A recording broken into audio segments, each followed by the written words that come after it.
Hi guys, thanks for joining me for another unbox. On today's episode we have our binder, so let's get into it. We did do some testing with it and you can expect about 3 days battery life on it. So we had it set up in our showroom here during trade hours obviously, and it was getting triggered fairly regularly, so we got close to 3 hours. If it was going in an area where it wasn't going to be triggered as much, you could potentially get a lot longer than that, but yeah, that's ideally what you could probably get is about 3 days, give or take, depending on how often it's getting triggered.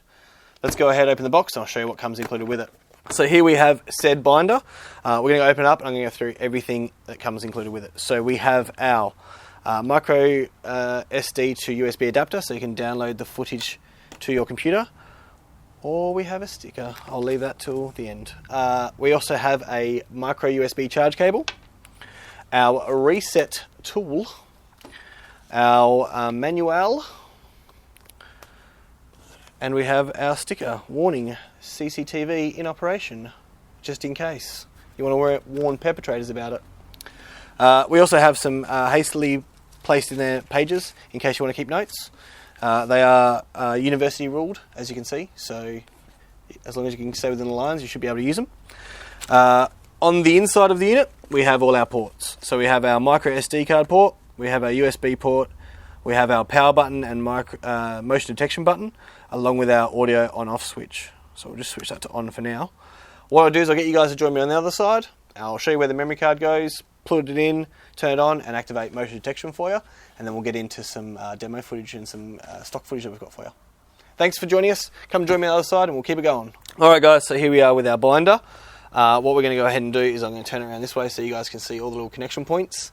So we've got our micro SD card, the reset button, which is what you're going to use that little reset tool for from before, our USB charging port, and then we have a motion detection button, a continuous record button, a power button, and then our audio on and off switch. What we're going to go ahead and do now is put our micro SD card in. So we want to flip the card over so the gold bits are facing up towards the words, and then we want to push that in until it clicks. So insert it just like that and keep pushing until it clicks.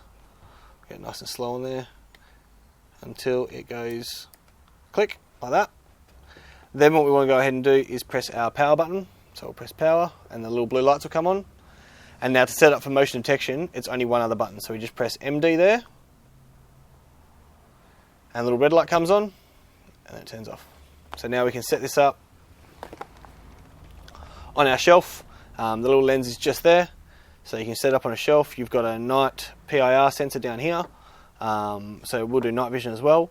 All the recordings are a minute long at a 720 res, but I think you guys will be pleasantly surprised with the footage from it. Again, you can't access it remotely, so this would be something you'd have to go and retrieve from it. I think it would look at home on any home office or office situation. If you need to keep an eye on a safe or some stationery, maybe someone's taken all the pens, you can find out who the pen thief is. Thanks for joining us guys. Please check out our website, www.thespystore.com.au. If you have any questions, shoot us an email or give us a call. Thanks for joining us, and we'll see you on the next one.